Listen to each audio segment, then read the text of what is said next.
Snapchat or summer video? Good.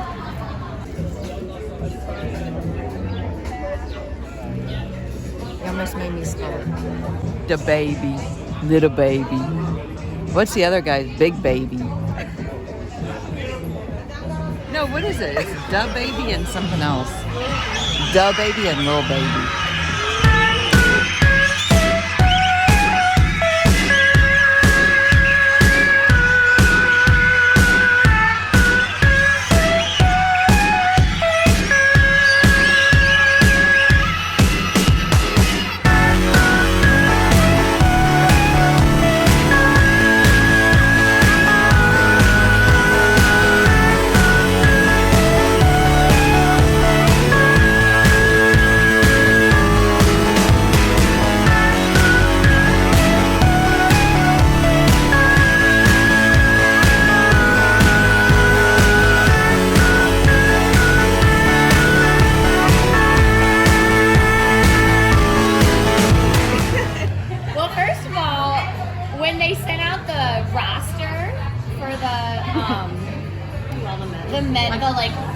interns, I was like, oh, he's cute.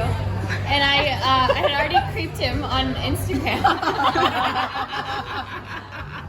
Yeah, so then like we are like a couple of us like arranged for like a bunch of people to go out that night. Right. And so we went to like Lucille's and they had a deal on Moscow Mules that night. So, of course I had several. But anyway, some of us went out that night and then like we ended up then we were at Jenna's and we kind of like, you know, flirted that night and then maybe like the next day I think we went kayaking and then we just started doing things. No time to think of consequences. Control yourself.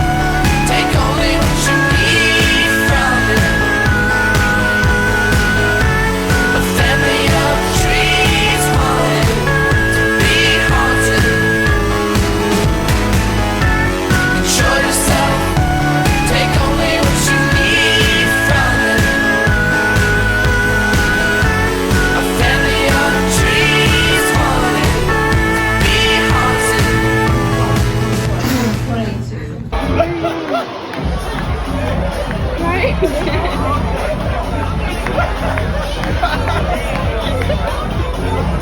What made you fall in love with Corey? Just curious. Oh God.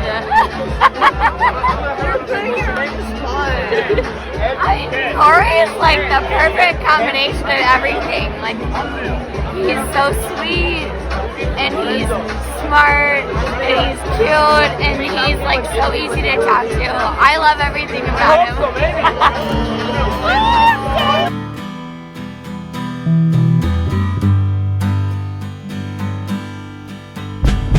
Our hearts are free, so tell me what's wrong with the feeling.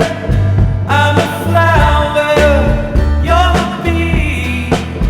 It's much older than you and me. I'm in love, I'm alive, I belong to the stars and sky. Let's forget who we are for one night. We're not animals, baby, it's the people that I want. Do y'all want to go to Hot Biscuit and get a hot biscuit?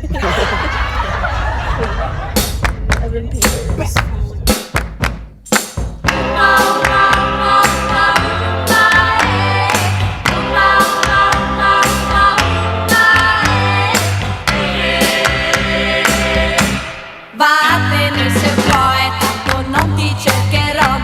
Esci con chi vuoi, tanto io non morirò. Questa volta no, non ti voglio più con me. L'uomo che mi va vale molto più di te. Thoughts, Corey? Cars are fucking gnarly. Più di te.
you fall in love with Emily?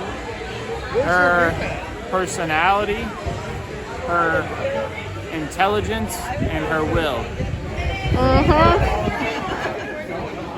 And she's kind of cute.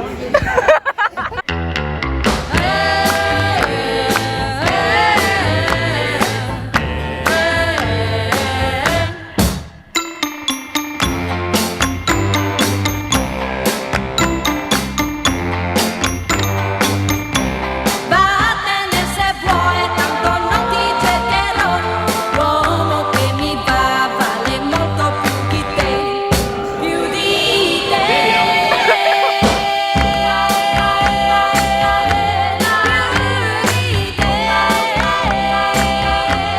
Più di te, che ormai non sei più niente per me. For those of you that do not know him, I'm Danny. I'm Corey's dad, or as he calls me, father. Listen, I want to thank everyone who has come here to help us celebrate Corey and Emily on their special day. There's family and friends here from all over the United States: California, Ohio, Missouri, Texas, Illinois, Louisiana, Wisconsin, and of course Iowa. And I'm sure I'm missing a few more places. Of course, many of us know we're missing a very special person tonight. Corey's grandpa. Corey was the love of his life, and I know he would love to be here celebrating this special occasion with all of you. And I know he is here in spirit. You know, Corey, I remember when you were applying for medical school and Wisconsin was on the list. As a matter of fact, it was your first choice. After you walked out of the room, I scratched my head and said, "What the hell?" To be honest, I was hoping that he would not get accepted. I know that is selfish, but your mother and I did not want you to leave. I mean, you were born and raised in Texas. You went from shorts and flip-flops to ski jackets and gloves. Emily, you are beautiful, smart, and funny. When Corey first met you, he told us, of course, mother, father. She is, besides being beautiful, she's one of the smartest people I ever met. That's saying a lot coming from Corey. So I know you're very smart. Well, Emily, we can tell that you and Corey are meant to be, and I cannot wait to see all the incredible things you and Corey will accomplish together. It's not on here, but I think kids would be a big I could be a granddad. So I would like all of us to toast to Corey and Emily. I wish you both long, healthy lives full of joy and laughter.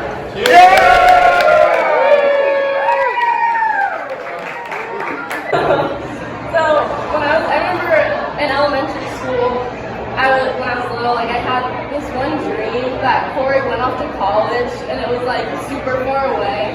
I remember waking up like sobbing because I was like, I'm gonna miss it. Like, because I thought it was a dream. I was like, I don't want Corey to leave. And I just remember being super sad and like telling my mom and everyone about it and Corey, and he would like reassure me that like he's always gonna be around, like no matter, because this was before he went to college. He reassured me that he'll always be around no matter where he goes. And he ended up being with us till that in medical school. But another thing about Corey is he always helps me like with anything. Like he's always been there for me. And when I was in high school, I was like deathly sick, and no one could like figure out what was wrong with me. Like I went to so many doctors, and no one could figure it out. And then Corey, I'm getting emotional, sorry. But Corey was the one that was like, I think you have celiac, and I was like, what is that? What is gluten? And then I figured out I did have celiac, and I was just allergic to gluten the whole time. He was the only one that correctly diagnosed me, which like changed my life. It really did. Yeah, saving lives one gluten person at a time. And although he's in Madison now, and my nightmare came true that he left, he's still always around. Like I call him all the time, asking him for help with all my millions of health issues. I was like, hey, why do I have this on my finger? And he's like, it's just eczema. I was like, okay. He really, like, him changing my life. I mean, he motivated me to apply to UT. I remember, like, in high school, like, driving in the car with him, and I was like, I I don't know, I'm probably just gonna be like, just do something, like, go do business, you know, like, major in business. Even though I really wanted to do film, because that's, like, what I really love to do. And he told me, like, hey, like, you should do what you love, like, even if it's risky. And I'm sorry. And then I applied to UT and I got in for film. So I wouldn't have done that without you, so, but yeah, sorry.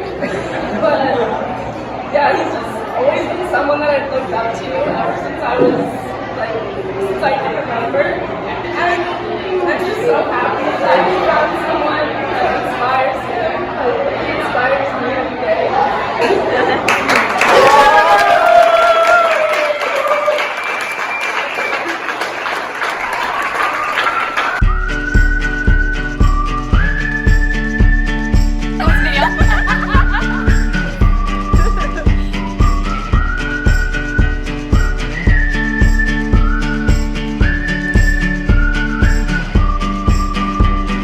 Alabama, Arkansas, I do love my mom and pop, not the way that I do love you.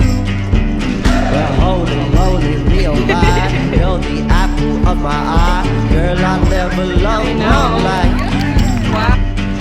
Man, oh man, you're my best friend. I scream it too. There's nothing that, there ain't nothing that I need.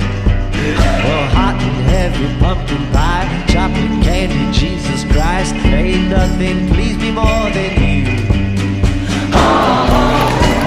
Let me go home. Home is wherever I'm with you.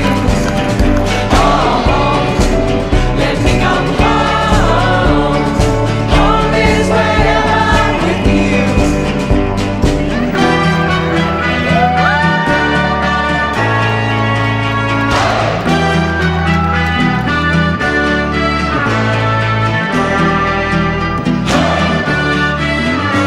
La la la la, take me home.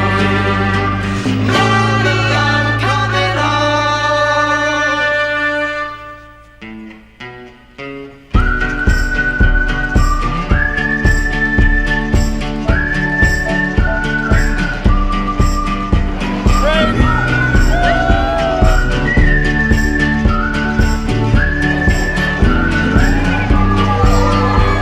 I followed you into the park, through the jungle, through the dark. Girl, I never loved one like you. Moats and boats and waterfalls, alleyways and payphone calls. I've been everywhere with you. There are a lot of things I can say about Corey. A lot good, some crazy and weird.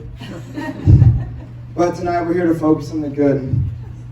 There isn't enough time for me to cover all the good qualities of Corey, and I'll try my best tonight to cover all those.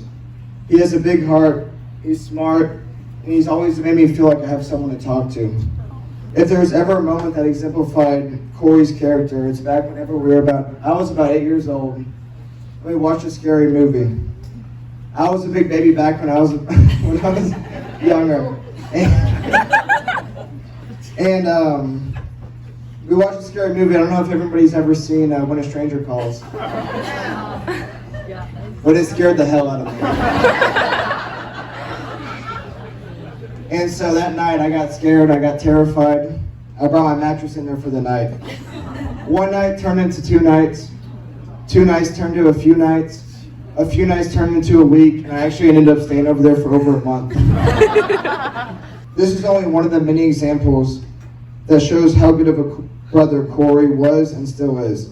Whether it was playing basketball, ding-dong ditching everyone in our neighborhood, or jumping off of our roof into our pool and giving our parents a heart attack. Growing up, all my friends looked up to people like Michael Jordan, Kobe Bryant, but not me. I was more of a LeBron fan.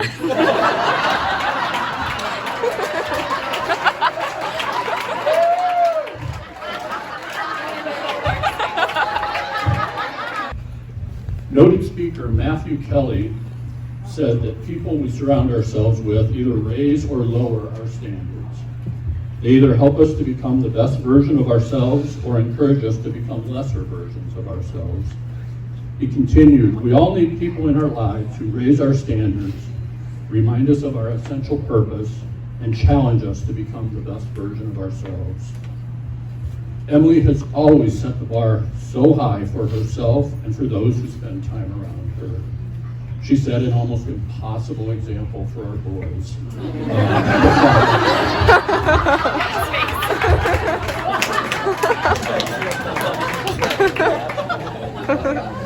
But that said, I believe that the boys would all say that she's had a profound impact on them and made them better versions of themselves.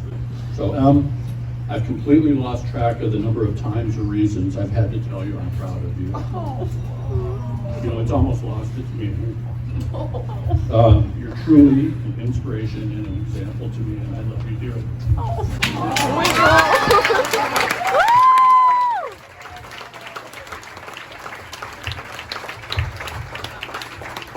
So Corey, when I first met you and later gathered that you'd be coming around a little bit, I had one concern. And it certainly wasn't a protective dad kind of concern. No, I was worried that you were a bit too nice. And, you know, you were interested in everyone and were the ultimate gentleman. My concern was that our family, especially our boys, would just eat you up. And, you know, we can be a little bit, we give each other a hard time, we can be a little loud. But then a couple months ago, I had the opportunity to spend the weekend with some of your family, including Kyle and your friends. And so I was around Kyle for the weekend. I was around Father for the weekend. After that weekend of insight, I don't really, you know, I'm really not that concerned. You know, it really seems like your family prepared you very well for our family.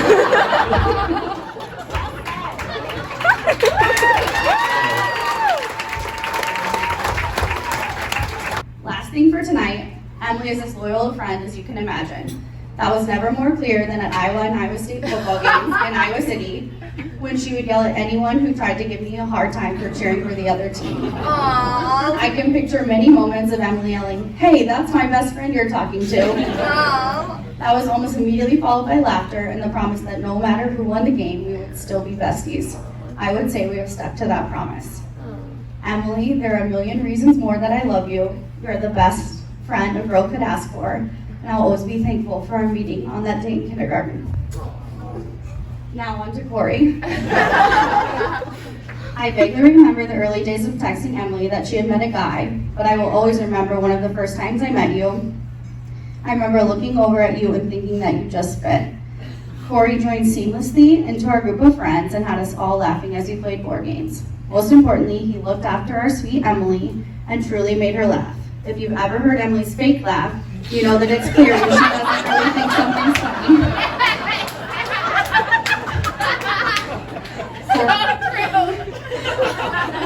Corey always has Emily laughing her most genuine laugh. One of the biggest reasons I think Corey and Emily fit so well is that Corey can keep up with some of Emily's weird but endearing quirks. I will always remember finding out that Corey enjoys eating pastries in the bathtub.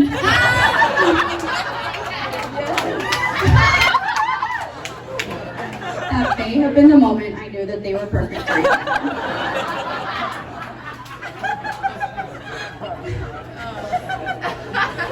Corey gained my complete stamp of approval when he gave into my not-so-subtle hints that I would help him pick a ring when that time came. The screams of excitement when the first text containing a picture of 2 rings came through could be heard throughout my entire neighborhood. Emily, you can rest easy knowing Corey has great taste. It is the best feeling to know that my best friend is marrying such an amazing guy. Corey, I am so happy Emily has found someone to spend her life with that is as wonderful as she is. I can't imagine a better person for my best friend. Emily and Corey, I'm so glad that you found each other. I'm so honored to be here to celebrate your love, and I'm wishing you a life full of adventure, laughter, and love. Now everyone, let's cheers to Mr. and Mrs. Sad.